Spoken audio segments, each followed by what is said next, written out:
ಬೆಂಗಳೂರು ಚುನಾವಣೆಯಲ್ಲಿ ಇವಿಎಂಗೆ ಕೋಕ್ ಅನ್ನ ಕೊಡಲಾಗಿದೆ. ಬ್ಯಾಲೆಟ್ ಪೇಪರ್ ಮೂಲಕ ಜಿಬಿಎ ಎಲೆಕ್ಷನ್. ಬೆಂಗಳೂರು ಚುನಾವಣೆಯಲ್ಲಿ ಇವಿಎಂಗೆ ಕೋಕ್, ಬ್ಯಾಲೆಟ್ ಪೇಪರ್ ಮೂಲಕ ಜಿಬಿಎ ಎಲೆಕ್ಷನ್.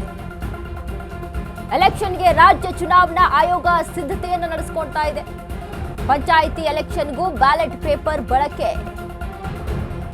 ಗ್ರೇಟರ್ ಬೆಂಗಳೂರು ಚುನಾವಣೆಗೆ ಆಯೋಗ ರೆಡಿ ಆಗ್ತಾ ಇದೆ. ಇದೀಗ ಜೂನ್ 30ರ ಒಳಗೆ ಎಲೆಕ್ಷನ್ ನಡೆಸಲು ಸೂಚನೆಯನ್ನ ಇದೀಗ ಕೋರ್ಟ್ ಕೊಟ್ಟಿರುವುದು. ಸುಪ್ರೀಂ ಕೋರ್ಟ್ ಸೂಚನೆ ಹಿನ್ನೆಲೆ ಆಯೋಗ ಸಿದ್ಧತೆಗೆ ಮುಂದಾಗಿದೆ.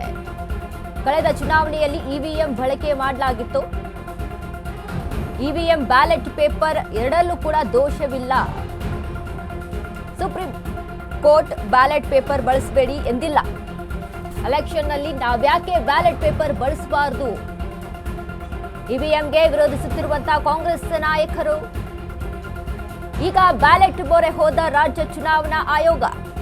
ಹಾಗಾದ್ರೆ ಇದು ಎಷ್ಟರ ಮಟ್ಟಿಗೆ ವರ್ಕೌಟ್ ಆಗುತ್ತೆ, ಯಾವ ಪಕ್ಷಕ್ಕೆ ಪ್ಲಸ್ ಯಾವ ಪಕ್ಷಕ್ಕೆ ಮೈನಸ್, ಈ ಒಂದು ವಿಚಾರಕ್ಕೆ ನೋಡಿದಾಗ ಬೆಂಗಳೂರು ಚುನಾವಣೆಯಲ್ಲಿ ಇವಿಎಂಗೆ ಇದೀಗ ಕೋಕ್ ಅನ್ನ ಕೊಡಲಾಗಿದೆ. ಹಾಗಾದ್ರೆ ಜಿಬಿಎ ಎಲೆಕ್ಷನ್ ನಲ್ಲಿ ಈಗಾಗಲೇ ಛಲವಾದಿ ನಾರಾಯಣ್ ಅವರು ಹೇಳ್ತಾರೆ, ಅಂದ್ರೆ SIR ಆಗಬೇಕು. ಯಾಕಂದ್ರೆ ಜಿಬಿಎ ಎಲೆಕ್ಷನ್ ಆಗೋದ್ರ ಒಳಗೆ SIR ಕೂಡ ಇಲ್ಲಿ ಜಾರಿ ಮಾಡಬೇಕಾಗುತ್ತೆ ಬೆಂಗಳೂರಿನಲ್ಲೂ ಕೂಡ ಅಂತ. ಯಾಕಂದ್ರೆ ಅಕ್ರಮವಾಗಿ ಒಂದು ರೀತಿಯಾಗಿ ವೋಟರ್ ಐಡಿಯನ್ನ ರೆಡಿ ಮಾಡ್ಕೊಂಡಿರೋಂಥವ್ರು ಇರ್ತಾರೆ. ಹೀಗಾಗಿ ಅಕ್ರಮವಾಗಿ ಯಾರು ವೋಟರ್ ಐಡಿಗಳನ್ನ ರೆಡಿ ಮಾಡ್ಕೊಂಡಿರ್ತಾರೆ ಅದನ್ನೆಲ್ಲ ತೆಗೆದು ಹಾಕಬೇಕಾಗುತ್ತೆ. ಹೀಗಾಗಿ SIR ಕೂಡ ಜಾರಿ ಆಗಬೇಕು ಅನ್ನುವಂಥ ಮಾತನ್ನ ಈ ಹಿಂದೆ ಕೂಡ ಛಲವಾದಿ ನಾರಾಯಣ್ ಅವರು ಮಾತನಾಡ್ತಾರೆ. ಅದಾದ ಬಳಿಕ ಇದೀಗ ಬ್ಯಾಲೆಟ್ ಪೇಪರ್ ಇಂದಾನೆ ಎಲೆಕ್ಷನ್ ಮಾಡುವಂಥದ್ದು ಅಂತ ಇದೀಗ ನಿರ್ಧಾರವನ್ನ ಮಾಡಿದ್ದಾರೆ ಕಾಂಗ್ರೆಸ್. ಯಾಕಂದ್ರೆ ಈ ಹಿಂದೆ ಇವಿಎಂ ಕೂಡ ಅಲ್ಲಿ ಎಲೆಕ್ಷನ್ ನಡೆದಿತ್ತು, ಅದ್ರ ಜೊತೆ ಬ್ಯಾಲೆಟ್ ಪೇಪರ್ ಅನ್ನ ಸಹಿತ. ಆದ್ರೆ ಬ್ಯಾಲೆಟ್ ಪೇಪರ್ಗೆ ಕೋರ್ಟ್ ಯಾವುದೇ ರೀತಿಯಾದಂತ ವಿರೋಧವನ್ನ ವ್ಯಕ್ತಪಡಿಸಿಲ್ಲ. ಹಾಗಾಗಿ ಬ್ಯಾಲೆಟ್ ಪೇಪರ್ ಮುಖಾಂತರನೂ ಕೂಡ ಎಲೆಕ್ಷನ್ ಅನ್ನ ಮಾಡಬಹುದು ಅನ್ನುವಂಥದ್ದು ಇದೀಗ ಕಾಂಗ್ರೆಸ್ ಹೇಳ್ತಾ ಇರುವಂಥದ್ದು.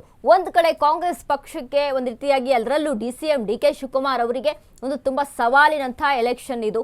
ಹಾಗಾಗಿ ಬಿಜೆಪಿ ವಿರುದ್ಧ ಸೆಣಸಾಡೋದಕ್ಕೆ ರೆಡಿ ಆಗ್ತಾ ಇರುವಂಥದ್ದು. ಇನ್ನು ಯಾರು DK ಶಿವಕುಮಾರ್ಗೆ ಇದೀಗ ಒಂದು ಸವಾಲನ್ನ ಒದ್ದಿದೆ ಪಕ್ಷ ಹೈಕಮಾಂಡ್ ಅಂತ. ಯಾಕಂದ್ರೆ ಒಂದ್ ರೀತಿಯಾಗಿ ಇಲ್ಲಿ ಗಮನಿಸಿ ನೋಡಿದಾಗ ಇದರ ಮುಂದೆ DK ಶಿವಕುಮಾರ್ ರಾಜಕೀಯ ಭವಿಷ್ಯ ಇನ್ನು ಉತ್ತಂಗಕ್ಕೆ ಹೋಗುವಂತ ಒಂದಿಷ್ಟು ಸವಾಲುಗಳು ಮುಂದೆ ಇರುವಂತದ್ದು.